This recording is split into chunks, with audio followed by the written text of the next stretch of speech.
नमस्कार दर्शकों, आज हम मौजूद हैं सतलोक आश्रम उर्दन, जिला बैतूल, मध्य प्रदेश में। दर्शकों, आज यहाँ पर एक विशेष विवाह समारोह का आयोजन किया गया है।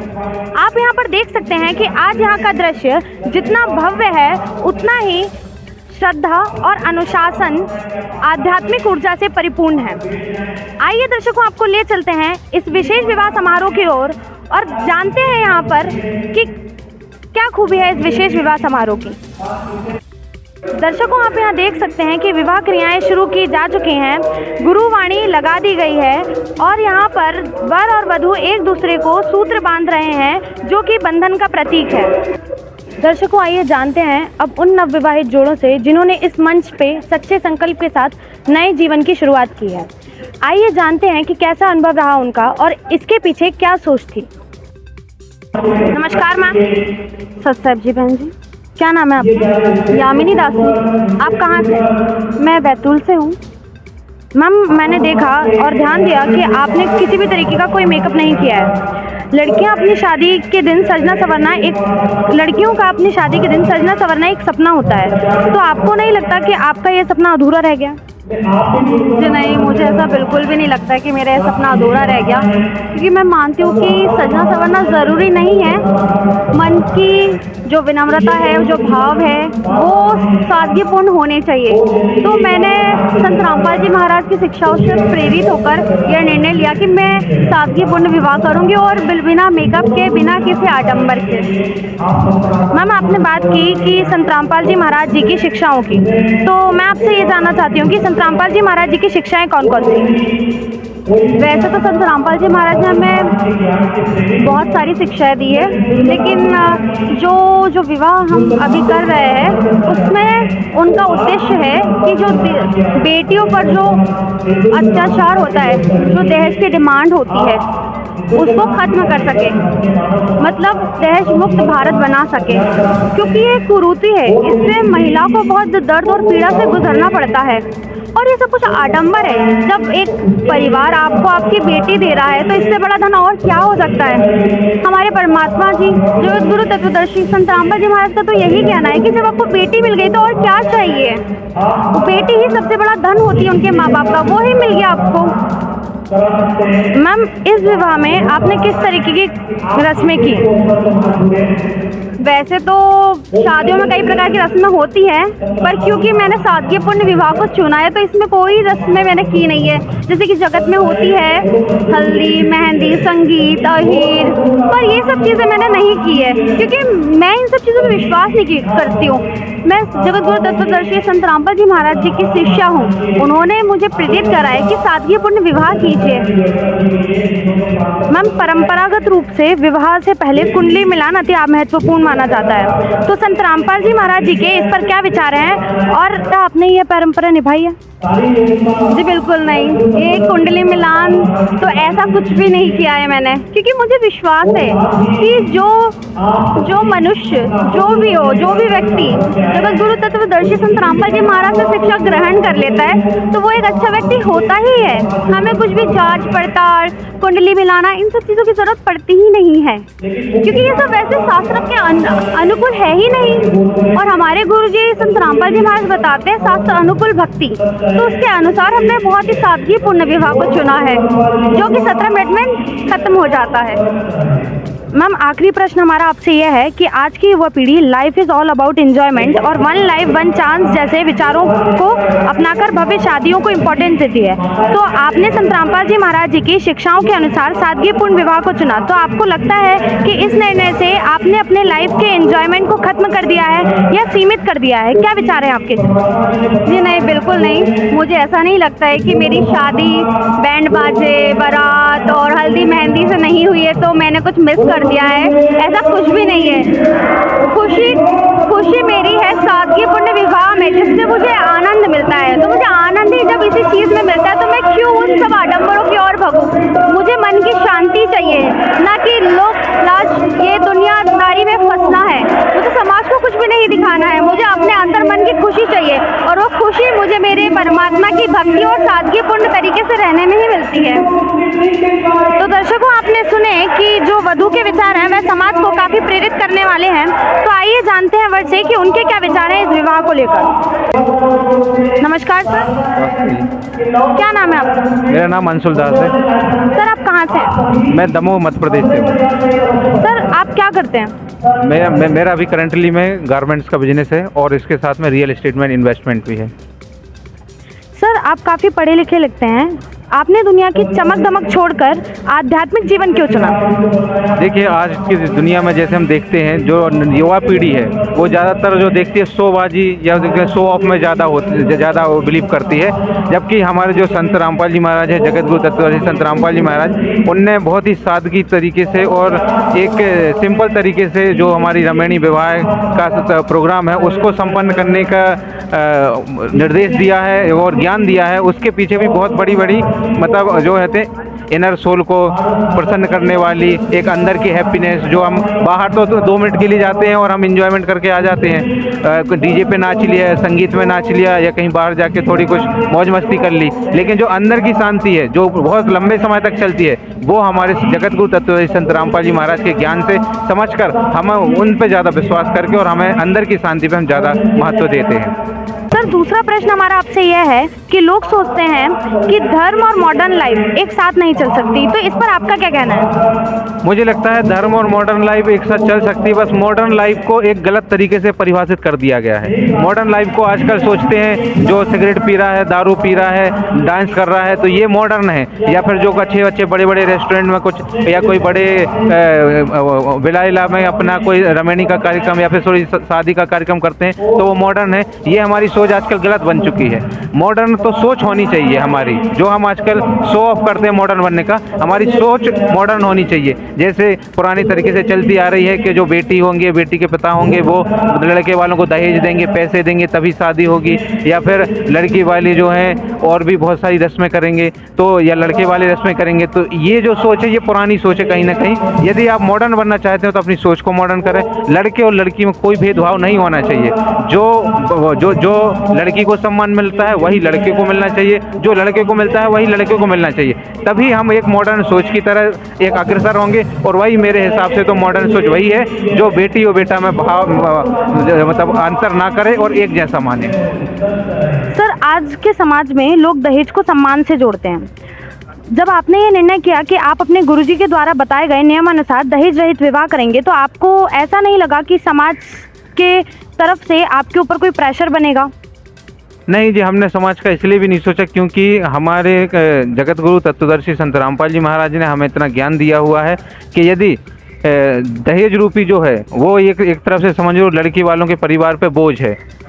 हो सकता है कि अपने भारत में 2-5% लोग ऐसे भी हों जो एज अ गिफ्ट या जिनके ऊपर बोझ ना भी पड़े, लेकिन 90 से 95% लोग जो हैं वो सिर्फ दिखावा के लिए, अपनी बच्ची को एक अच्छे घर में देने के लिए या फिर एक घर में इज्जत देने के लिए ही दहेज देते हैं। और जो कहीं ना कहीं मैं समझता हूँ ये बहुत गलत परंपरा है और बहुत गलत लोगों की सोच है।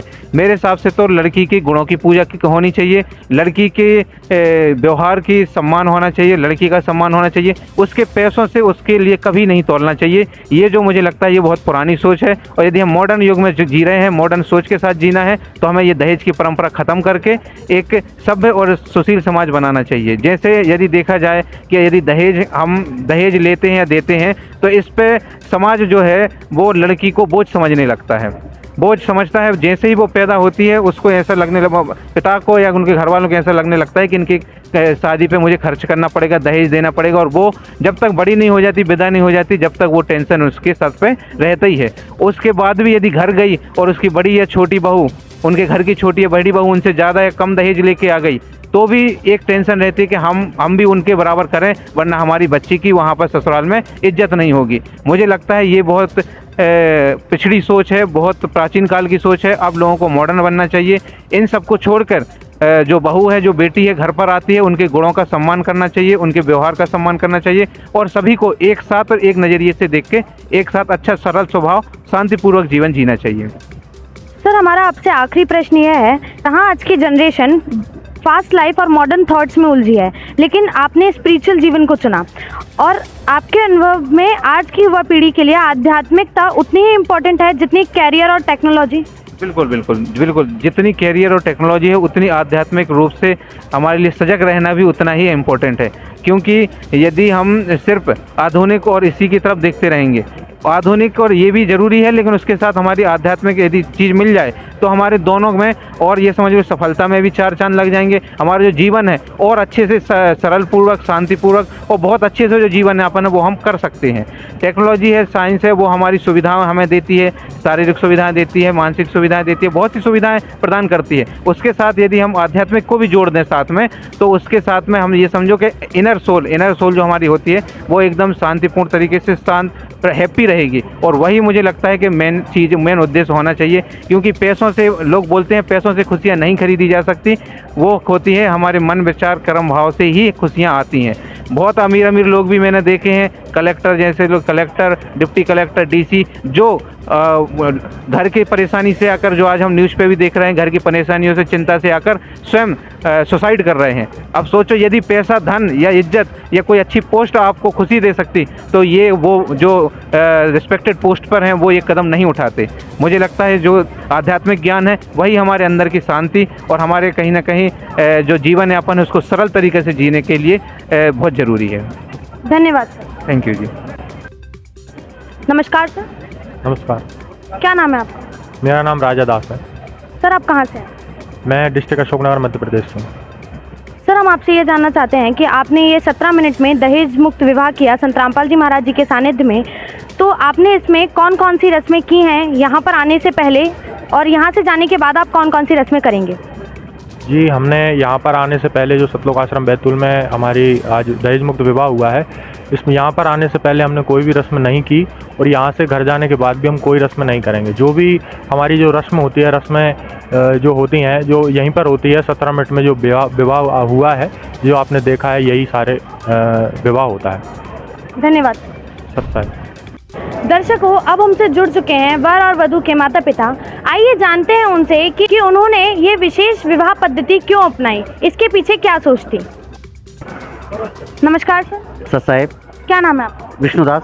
सर आपने अभी अपनी बेटी का विवाह संपन्न करवाया है जो कि मात्र 17 मिनट में हुआ है, तो सर ये अन्य विवाहों से कैसे भिन्न है? देखिए बहन जी, जब हमारे गुरुजी जगत गुरु तत्वदर्शी संत रामपाल जी महाराज जी के सानिध्य में जो विवाह होता है और अन्य जो जगत में विवाह होता है उसमें एक ज़मीन आसमान का अंतर है। जैसे कि जो जगत में विवाह होता है, आपने देखा आडंबर युक्त विवाह होता है, उसके अंदर आपने देखा होगा बहुत पैसा अनाप शनाप खर्च होता है और उसके अंदर हल्दी, मेहंदी, फटाके, बैंड बाजे और कई रस्म रिवाज होते हैं, है ना। और साथ में जो दहेज है, दहेज जैसा जो दानव है, वो उस दहेज के चक्कर में कुछ बेटियां को पता लग जाता है कि बेटी पेट माँ के गर्भ में है, तो उसको जीते जी मार दिया जाता है। और उसके साथ में अगर बेटी का जन्म भी हो जाता है और उसके बाद में उसे, जब वो जन्म लेती है और उसके बाद में उसको दहेज दिया जाता है, जब शादी होती है दहेज दिया जाता है, तो उसका बाप कर्ज के तले दब के मर जाता है। और उसकी यही सच्चाई है। और हमारे गुरुजी जगत गुरु तत्वदर्शी संत रामपाल जी महाराज के सानिध्य में जो विवाह होता है वो एक आदर्श विवाह है। हमारे गुरुजी के होने वाले जो दहेज मुक्त विवाह होता है, इसके अंदर किसी प्रकार का दहेज ना तो लिया जाता है ना दिया जाता है, और भी किसी प्रकार का यहाँ पर आडंबर देखने को नहीं मिलता है। सादगी भरे कपड़ों में आपने देखा होगा, यहाँ पर सारे सादगी भरे कपड़े पहने हुए थे, किसी प्रकार का आडंबर आपको देखने को नहीं मिला। सर जैसा कि आपने बताया कि बिना रस्मों के विवाह किया गया है, तो हिंदू समाज में बिना रस्मों के विवाह संपन्न मानना ही आश्चर्य की बात है, तो ये कैसे संभव हुआ? देखिए मैडम, मैं आपको बताना चाहूँगा कि जैसे कि हमारे गुरुजी जो जगतगुरु तत्वदर्शी संत रामपाल जी महाराज जी है, तो यहाँ पर हमारी गुरुजी की अमृत वाणी होती है 17 मिनट की, तो वो उनकी जो वाणी चलती है तो उसके अंदर 33 कोटि देवी देवता का आह्वान होता है और 33 कोटि देवी देवता का आह्वान होता है। वहाँ पर उनकी प्रार्थना की जाती है, स्तुति की जाती है। तो इससे क्या होता है कि यहाँ पर इन जो विवाह हुआ है, अभी 4 जोड़े दहेज मुक्त विवाह हुआ है, इसके अंदर सब 33 कोटि देवी देवता का यहाँ पर स्वयं प्रकट होकर साक्ष्य बनते हैं इस गवाह के, इस विवाह के। और एक ये आदर्श विवाह होता है और ये मतलब एक सफल वैवाहिक जीवन कहलाता है। तो सर आप अपनी बेटी को आगे आने वाले जीवन के लिए क्या आशीर्वाद देना चाहेंगे? देखिए मैडम, मैं तो क्या आशीर्वाद दूंगा, आशीर्वाद तो सिर्फ पूर्ण परमात्मा, पूर्ण तत्वदर्शी संत ही दे सकते हैं। दास की औकात नहीं कि मैं अपनी बेटी को आशीर्वाद दे सकूं। आपने देखा होगा कई माता पिता, कहीं शादी होती है वो अपने आशीर्वाद देते हैं। और आपने देखा होगा जा रहे हैं, जोड़ा जा रहा है, वो कहीं गाड़ी पलट जाती है, मर जाते हैं, कई अपने विवाह होते ही कई के घर में जाते से ही मतलब कभी सास का मतलब क्रोध, कभी ससुर का क्रोध, कभी बहू का भी क्रोध सास के ऊपर, अपने ससुर के ऊपर ये देखने को मिलता है। जब वो आशीर्वाद देते तो फिर इनके घर में ऐसा क्यों परेशानियाँ होती है, ऐसी क्यों दिक्कतें आती है? तो कहने का मतलब ये है कि जब हमारे गुरुजी जगत गुरु तत्वदर्शी संत रामपाल जी महाराज जी ही आशीर्वाद देने के मतलब पूर्ण परमात्मा है, वही आशीर्वाद दे सकते हैं। हमारी कोई औकात नहीं कि हम इनको आशीर्वाद दे सके। और जैसे कि आपने सुना होगा कि आशीर्वाद जैसे कोरोना में भी एक महामारी आई थी, उस समय भी खुद विवाह हुए थे, हाँ, कि भाई 15 लाओ, मुख्यमंत्री ने योजना चलाई थी कि 50 लाओ, 51 लाओ, 15 लाओ, 20 लाओ, उन्होंने भी दहेज दिया था। बाद में पता चला कई ऐसे जो जिनका विवाह हुआ 5 दिन 8 दिन बाद मर गए, हाँ, जोड़ा ख़त्म हो गया। तो फिर क्यों उनको आशीर्वाद नहीं लगा उनका? हाँ, सब लोग आशीर्वाद देते हैं अपने बेटा बेटी को। हाँ, ये पूर्ण परमात्मा है। यहाँ के जो परमात्मा आशीर्वाद देते हैं, ये हमने आज तक देखा अपनी लाइफ के अंदर। दास ने मध्य प्रदेश के अंदर आज कई लाखों विवाह चुके हैं, मगर आज तक कोई भी जोड़ा के अंदर ऐसी हमारे पास खबर नहीं आई कि कोई जोड़ा टूट गया हो, बिखर गया हो। क्योंकि हमारे गुरुजी जगत गुरु तत्वदर्शी संत रामपाल जी महाराज जी के सानिध्य में जो भी नाम द्वेष लेता है, एक प्रोटोकॉल, एक नियम है, उस नियम के तहत ही सारा चलता है। जैसे मैंने मेरे जो दामाद है, मैंने ये नहीं पूछा, मुझे इतना पता था कि इन्होंने गुरुजी से नाम दीक्षा ले रखी है। मैंने ये नहीं पूछा कि तू शराब पीता है, मांस खाता है, तंबाकू खाता है, नशा करता है, कुछ भी नहीं पूछा मैंने, क्योंकि मुझे मालूम है कि मेरे गुरुजी से नाम दीक्षा लिया है, उनके माता पिता ने लिखा है, तो ये परिवार परिपूर्णतः सही है, स्पष्ट है। क्योंकि हमारे गुरुजी के प्रोटोकॉल में वही रह सकता है जो इन सब चीज़ों का नशा नहीं करता है, किसी प्रकार शराब नहीं करता है, किसी प्रकार भ्रष्टाचार नहीं करता है, किसी प्रकार रिश्वतखोरी नहीं करता है, वो आडंबर मुक्त और भ्रष्टाचार मुक्त है। सर, हम आखिरी बात आपसे ये कहना चाहेंगे कि आप ऐसे न्यूज़ के माध्यम से जनता को और दर्शकों को क्या संदेश देना चाहते हैं? देखिए बहन जी, मैं तो आपके चैनल के माध्यम से जो जगत के लोग यहाँ पे आए हुए हैं, उनको मैं एक ही बात बोलना चाहूँगा अपनी तरफ से कि यहाँ पर आप भी अपना मानव जीवन का कल्याण कराएं। यहाँ पर पूर्ण परमात्मा जगत गुरु तत्वदर्शी संत रामपाल जी महाराज जी कभी परमात्मा के शरीर में मतलब रूप में आ चुके हैं, और उसके अलावा ही ये मोक्ष का मार्ग बता रहे हैं, जो कि हमें जैसे मरने के बाद में लक्ष्य और ऐसी में जाना पड़ता है, ये मोक्ष का मार्ग बता रहे हैं। तो मोक्ष का जो है आपको तो जन्म मरण के रोग से मुक्ति मिलेगी मिलेगी, साथ में ही आपको जैसे कि दहेज मुक्त विवाह हुआ है, दहेज रूपी रावण को हमारे गुरुजी जड़ से उखाड़ फेंका है। किसी प्रकार आपने देखा होगा मेरी बेटी की आज रमणी हुई, आपको पता होगा। आज मैं कितना खुश हूँ, किसी प्रकार कोई टेंशन नहीं है मेरे को, ना कोई किसी के मेहमान की स्वागत करना है, ना कोई समारोह में उनको हाथ जोड़ना है, कुछ भी नहीं।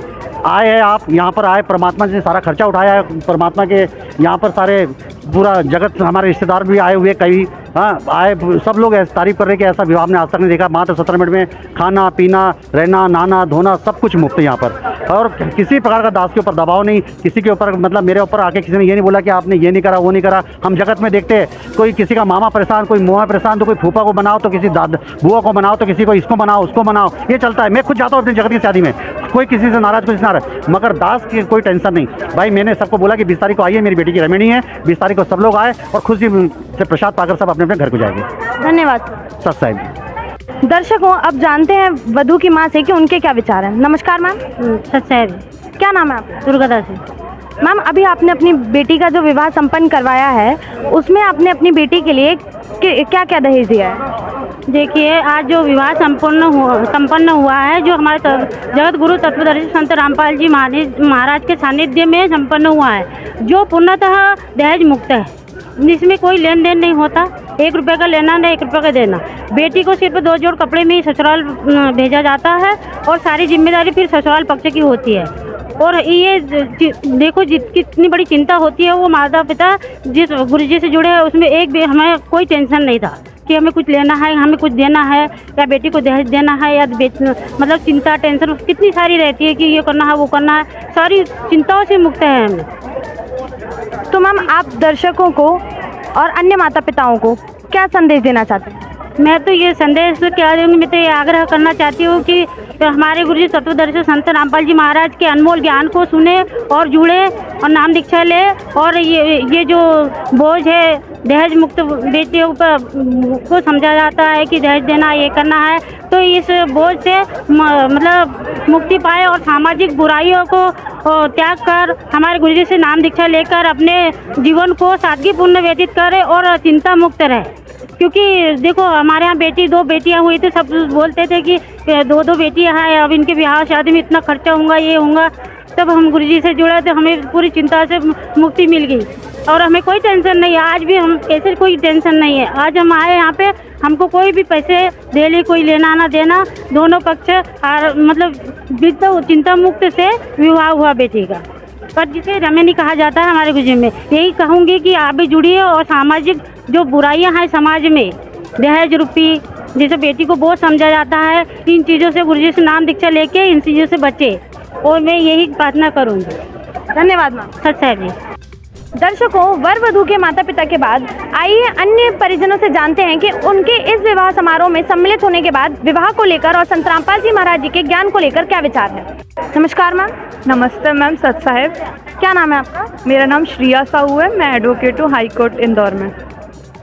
मैम, आप एक एडवोकेट हैं और आप काफ़ी पढ़े लिखे हैं, तो संत रामपाल जी महाराज जी के ज्ञान को लेकर जो भ्रांतियाँ हैं तो उस पर आपका क्या विचार है? ऐसा तो मुझे कोई भी समझ नहीं आया। यहाँ पर बहुत ही अच्छा है सब कुछ। आश्रम में मैंने पहली बार रमेनी का प्रोग्राम अटेंड किया जो संत रामपाल जी महाराज के तत्वावधान में हुई थी। जैसे कि मैं विधि की विद्यार्थी रही हूँ और हमारे सिलेबस में दहेज प्रथा के खिलाफ एक्ट भी है और एक बहुत बड़ा क्राइम होता है, और संत रामपाल जी महाराज के तत्वावधान में इतना नेक कार्य हो रहा है कि लड़की के परिवार को दहेज नहीं देना पड़ रहा है, तो ये इससे अच्छी कोई बात नहीं हो सकती। और मैं सबको प्रेरित करना चाहूँगी कि वो रमेनी जो संत रामपाल जी महाराज के माध्यम से होती है, ये इसका प्रचार देश विदेश में होना चाहिए और ये बहुत अच्छी मुहिम है रामपाल जी महाराज जी के द्वारा। सत साहेब। धन्यवाद मैम। हम आपसे ये जानना चाहेंगे कि आप अन्य लोगों को क्या इस तरीके से विवाह करने की प्रेरणा देंगे? हाँ जी हाँ, मैं बिल्कुल देना चाहूँगी कि ये बिल्कुल दहेज मुक्त विवाह है, ना एक पैसे का लेना है ना देना है, जिससे जो गरीब परिस्थिति के जो माँ बाप होते हैं उनके लिए बहुत बढ़िया सुविधा है। यही कहना चाहूँगी कि दहेज मुक्त ही होना चाहिए विवाह समाज में, और इसी प्रकार से हो तो बहुत अच्छा रहेगा। सच है।